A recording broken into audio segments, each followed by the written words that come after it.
getting ready to do my what should be the last ride of the season. You see the lake over there and a mountain, about 8,500 feet. That's where I'm going, and I should be there in about 30 minutes. And I want to detail a few things that I learned during my first snowmobile season, a few safety tips, and then a few technical tips and pricing as well. So let's go and look at it. First thing you want to do, your track, especially if it's stored over the weekend outside, like I do during winter, your track will freeze on the ground. You need to lift it and make sure it's free. The best thing is actually to side shift it that way. You're sure it's unstuck. Do the same thing with the front ski. The front ski, lift them, articulate them. If you don't do that and you're frozen, you will burn your belt. It's about $185 a piece plus labor or time to replace. Next thing, before every ride, make sure you have enough gas. Plan for your trip.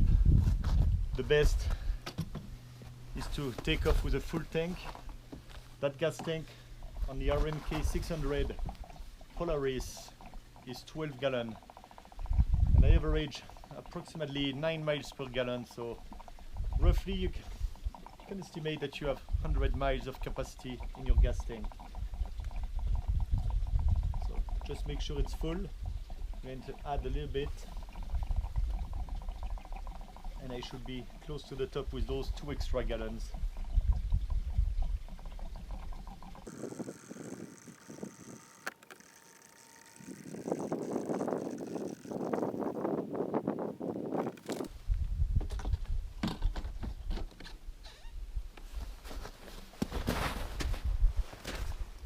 Okay, the gas tank is now full, or about to be, or about.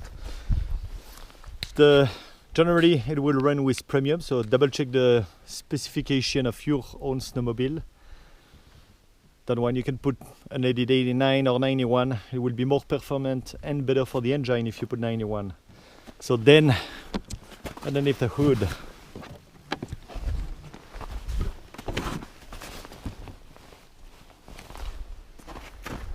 and again, just talking about the basic, before leaving for a trip, make sure you have a spare belt. That one is one that I actually hourglassed. However, it is still in one piece, it's still in very good shape. Worst come to worst, that will take me back home. Next step is your oil. See, my level here is a little low. That's the end of the season, I don't want to overfill that. I should have plenty enough. I'm just going to add a little bit more. Just for safety reason, you run out of oil, you'll severely damage your engine.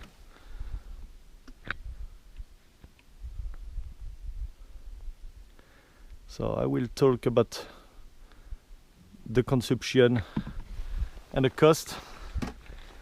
We will do that on the other side, over there on West Mountain, with a better scenery. So the last thing before taking off I want to talk about are the tools. So let's look at that. So on that particular model I got 2 approved container or pouch, or however you want to call that, bags. That small one underneath the seat is pretty narrow. That's where I keep my tools, as well as the insurance and the registration. Flat screwdriver.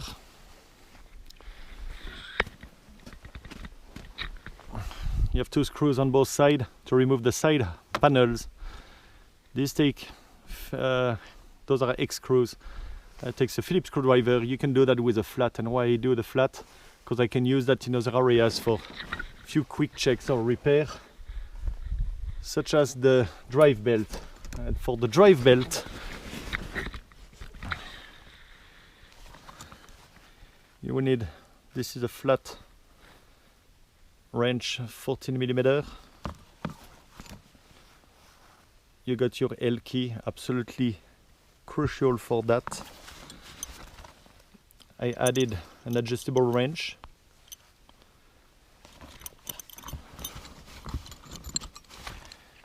And I got one off, and I got a ratchet with a socket,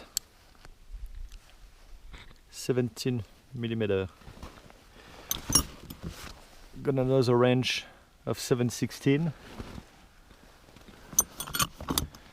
and then I got my registration here, or used to be.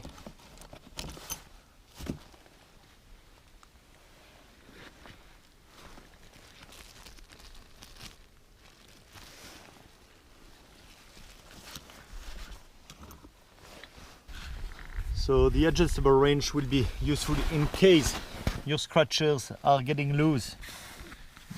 You can tie the tip, that is underneath the ice right here. Anyway, that nut is on the other side. You need to be able to access that from both sides. And that's what those tools are for. Your scratchers are super important. I did another video, use blue Loctite or thread locker. You can use actually red, it's even better, but just to make sure they don't get loose and stay on attached to your snowmobile. I lost a set early season because I didn't do that. And your scratchers will definitely spray some snow on the IFAX, on the track, which in turn will help getting more snow underneath and cool down the engine by spraying on the tunnel and dissipating the heat. Your heat on that one, I can average about, with a good snow, approximately 160 Fahrenheit. However, if you exceed that and start passing the 200, put it sideways, stop it, throw some ice on top of the tunnel, some snow underneath before you take off. And make sure you keep that at a decent operating temperature according to the specification of the manufacturer. It's very, very important. It will start misworking. I exceeded 210 or 215 at the beginning of the season, and the engine starts stuttering. I had to come back at about 5 miles an hour. I actually should have stopped, but it was nighttime. I didn't want to get stuck either. But anyway, very important. What I've done also when I'm crossing the lake, not that I have snow spraying, you see your temperature is going up. Put my 2 feet on the lake and kind of rake some snow in a V shape to act like extra scratchers just to cross that area. Not enough snow, and I wanted to keep the cooling in a good position. So do what you gotta do to preserve the integrity of your snowmobile and make sure you have a lot of fun using it, riding it, and you don't get in trouble. Okay. Let's go. We'll do the rest over there. It will be a lot funnier with nice scenery. I'll give you a few numbers and price. Hopefully you like that part of the video. See ya. Check the scenery. Here is where we're gonna do the next part of the video. Not better to be here and cool down a little bit. Hopefully the wind is not getting too much into the microphone. Check, it's absolutely outstanding. Nobody around, which could be a pretty big issue. So let's talk about that and the safety when you go on the ride with your snowmobile. In the south direction, about 4.2 miles from where I am right now, there is a warming hut. That will be my closest safety net. Something to keep in mind. So I'm always keeping an eye on the odometer as well. You want to know where you're at. I've done 17 miles, a little bit over 17 miles from the other side of the lake, from the cabin. Came here. However, the closest cabin, when you get down the main trail, which were on at the West Mountain, the closest cabin from here is a little bit over 13 miles. 13 miles, we have about like 5-6 inches of fresh snow.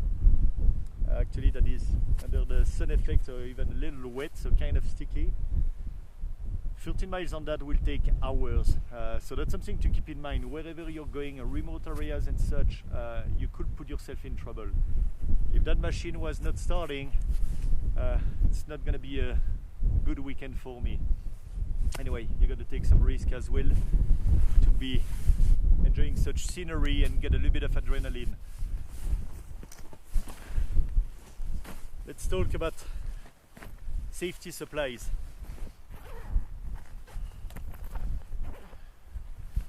I'm always taking 2 pairs of goggles. A clear one and a sunny one. Sunny one today is very useful, or you could get blinded. It's not what you want.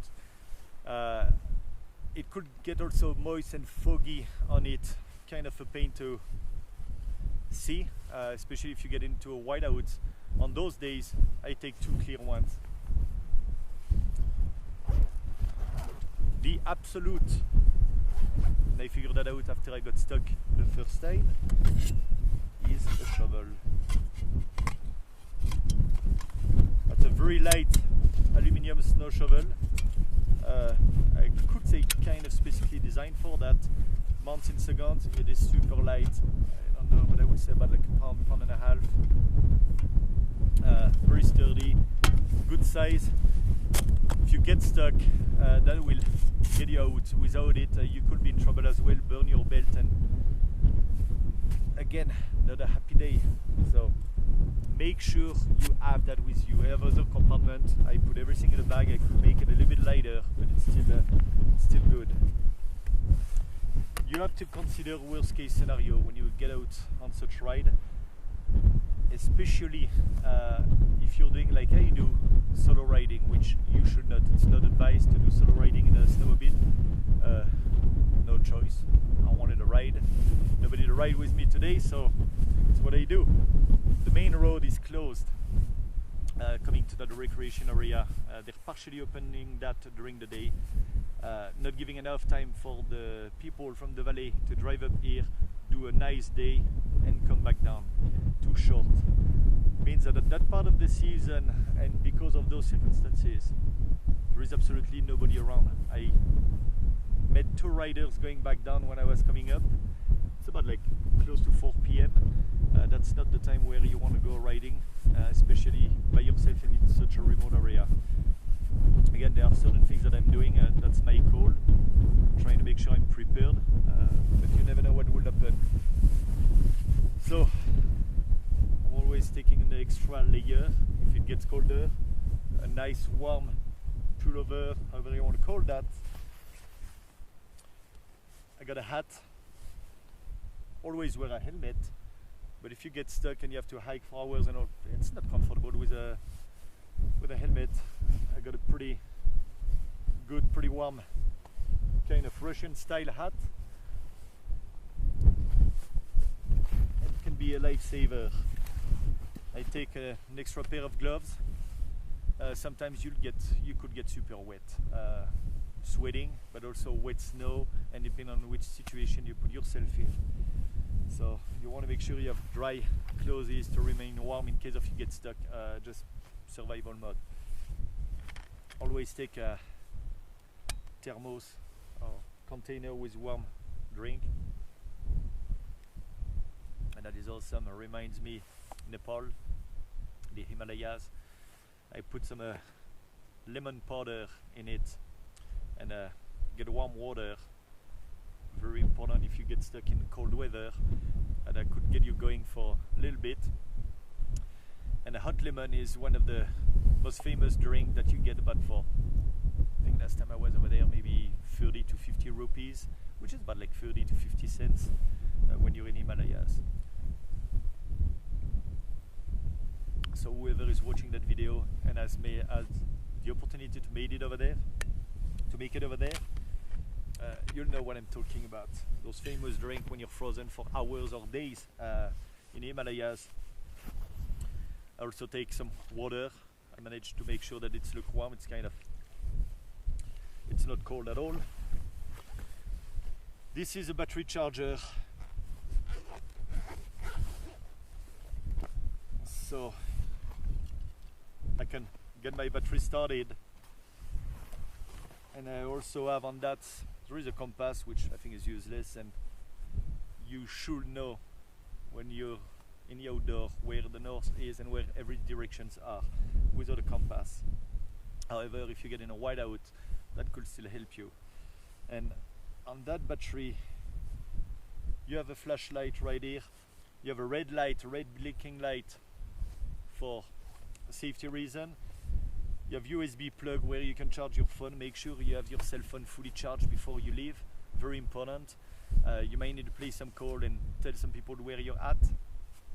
My family is aware that I'm on West Mountain right now. If anything is happening, they know by 7 p.m. if they don't get any news from me, they will call the sheriff or the emergencies and tell them where I headed.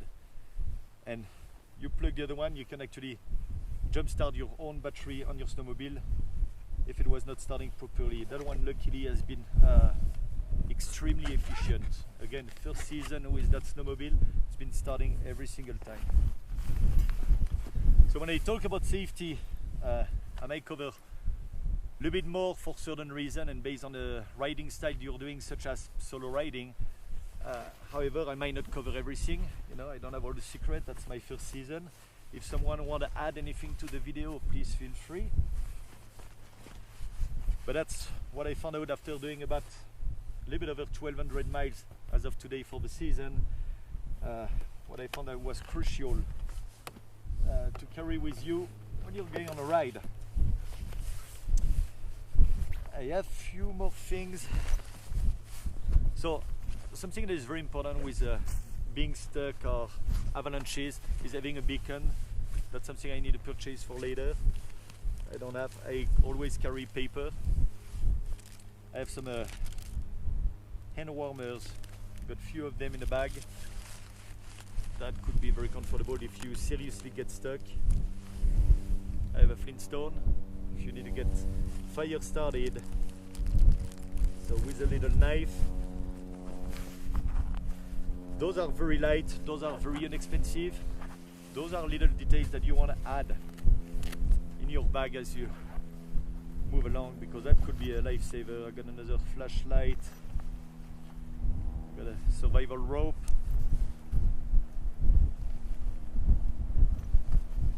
and I think I got two little candles in the back and some more paper to start a fire, to get some light.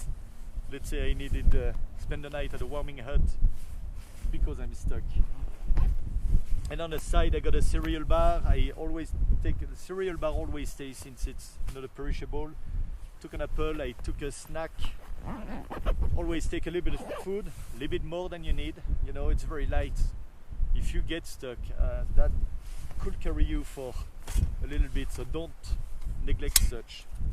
Again, the first thing is not riding alone, but if you don't have the opportunity and you really want to ride, just make sure you're prepared.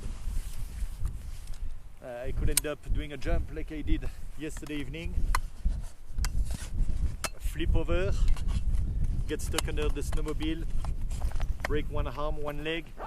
I will not do much from here. I will not be able to walk 4.5 miles down to the warming hut. So, and again, that was not on purpose. There is a couple of bumps that I like doing some little jumps. Not at the pro level, I reassure you. However, I took that one a little bit too much on the left. There was a lot of drift from the last storm. And it was literally like a dip and a wall going up. And I don't know how I made it up, but I did. And I immediately did a U-turn, say I'm done for the day. I'm not going to risk it any further. I'm going to get back to the warming hut and take a break over there. Worst case scenario, they have some wood over there, paper, survival food, could get you going. We talked about the tools earlier, so now let's talk about the price. So no secret, I purchased that used. That's a 2006 Polaris 600 RMK. I purchased that at 2,600, negotiated a decent price, was listed at close to 3K. From what I remember, pay the registration, your insurance, it's not that expensive. You'll get into close to the $2,800 range. As far as gas, I exceeded 1,200 miles as of today for the season. That was a very good riding season. I could do a lot more. I'm sure some are doing way more. Started very slowly, but it's a 22nd weekend in a row, and the last few weekends I've been averaging like 100 to 120 miles. It's been such a pleasure to do. I had no clue before, you know, how fun the snowmobile was. You know, for me, you know, off-road, I love ATV, I love every kind of sport. For me, that was all the same, and the snow season has never been really good up to a few years ago. However, this, when you check the scenery, it's basically a 3D freedom. You go left, right, up and down every direction. You don't have to follow a trail. Yes, on an ATV you don't have to follow a trail either, but on certain terrain you're not going to ride like 40, 50, 60 miles an hour every direction for endless time. Here with a snowmobile, that's what you can do in safe conditions with such snow. You literally go everywhere, so just be careful. I know the snow compacted a lot lately. We had a little layer of fresh snow, 5 to 6 inches, very low risk to get stuck. The weather is very nice and announced to be even better tomorrow. I know we won't have a weather change and end up in a whiteout or a snowstorm like I've been stuck a few times. Whiteouts can be very disorientating. You lose yourself very, very easily. So in such case, I do just a little bit of trail and I come back. If you get in a whiteout with a snowstorm like it happened once, I was the only track. It was powder, light snow. The wind will cover your track within minutes. You come back and you don't find your track again. Again, it doesn't sound like much. If you're in a whiteout and you cannot follow your track, that can be another serious issue. Let's get back on the price and let's finish that video. So we talked about the belt being about $150. I burnt one, but I still use that as a safety belt, and I use my safety drive belt to replace on the machine. So no cost right here. If not, it will be about 150 plus tax. You're on that model, this is a VS2 Polaris oil. You need that because it's injected in your gas for the engine. If you run out of oil, then your engine will not last long. You could severely damage it and end up being stuck actually. So we filled that up earlier. 1 gallon of that is 50 bucks plus tax. To support local community, I buy that directly at the store, and for a simple reason, I cannot find it cheaper online. The rest of it, most of everything, I buy things online. You can get great pricing. My scratchers, that's what I did. First set was 52 bucks. I found a better one at 28 bucks. Actually, with a great customer service, I had a defect. He sent me a brand new set within a few weeks. Scratchers, like I said, they're very important to maintain the life of your IFAX and cooling of your snowmobile. Was able to average about like 150 on this ridge, which was great. I went up to about 194 crossing the lake, not enough snow. This could be critical. That was only 3 miles long. I was only going up during that portion, so not bad. Getting back on the oil, the consumption I found online, consumption about like 4 to 5 ounces per gallon. I actually averaged that over 1200 miles, and I'm almost down to the 3rd gallon, which will be exactly 3 ounces per gallon. 3 ounces per gallon at that price would be about $1.25 if I did the math properly, to which you need to add that machine will average about 9 miles per gallon, let's say 8 to 9. If you don't have to warm it up too long, you will generally end up into the very close to 9 miles per gallon. But again, it will be specific to your machine, so just check it, track it, and do your calculation. Very important to know the consumption based on the ride you're intending to do as well, so that you know the capacity that you have in your gas tank and you don't get stuck. This is something that you should monitor. The gas has been, from early season where it was very cheap, it was about $2.20 a gallon, went up to about $3.20 a gallon right now, but it went up pretty quickly at the beginning of the season. I will use $3 a gallon average. $3 a gallon, you do 9 miles. With what I've done, I spent about $450 of gas. So altogether, I'm around the $3,400 spent for this season to do 1,200 miles, and I own the machine. I mean, if I was us selling that, the cost will be much lower. So it is not a cheap hobby. However, when you look at it and do things by yourself and do things diligently, it is not that expensive and it's a lot of fun. Okay, I think I got it all, so I'm gonna get a drink, put the helmet, cruise back, and for the one that want to stick around, I will show you a little bit of scenery in the coming few minutes, and we'll head back to the cabin. Hopefully you liked it. I hope it brought a few things. I hope it helped you, and I hope I did not forget anything. Again, you can talk about many more details. You can go in depth or not, but again, remember safety first. You know, this you have to consider the weather. You have to consider the weather that is coming to you, the temperature. When you have hand warmer and such, it can be very comfortable. It's actually pretty physical when you're steering and such and jumping and going up and down.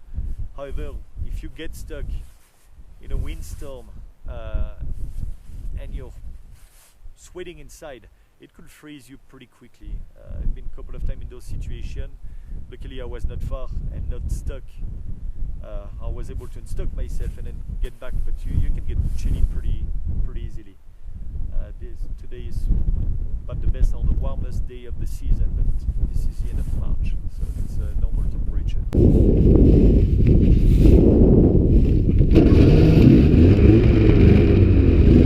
Woohoo! Let's go!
Wow, what a cool ride. I'm not done, I need to do some more. Anyway, one thing also I wanted to add to that video, that off on push pull button to kill the power. Remember that if you use it, you won't be able to restart. This one is an electric start. I got caught several times, I'm sure some other have been caught. I'm trying not to use it, but if you bump into it, you try to restart your snowmobile and it won't start. And you're figuring out why, and you're starting to freak out in some circumstances. Checking that one, remember about checking that one, and make sure it's pulled up, okay? Okay, guys, we'll see you in the next video. Enjoy. Got the scenery, I'm at the warming hut. Gonna get a snack and enjoy the rest of the day. See ya. Okay, I think I'm done. Let's go for a ride. It was cool talking with you, hopefully that helps. And if you have any comment, please put that down below and I will make sure I answer that. If you have any other tips and things that I can add to future videos, this is very welcome. Thank you guys, and talk to you later.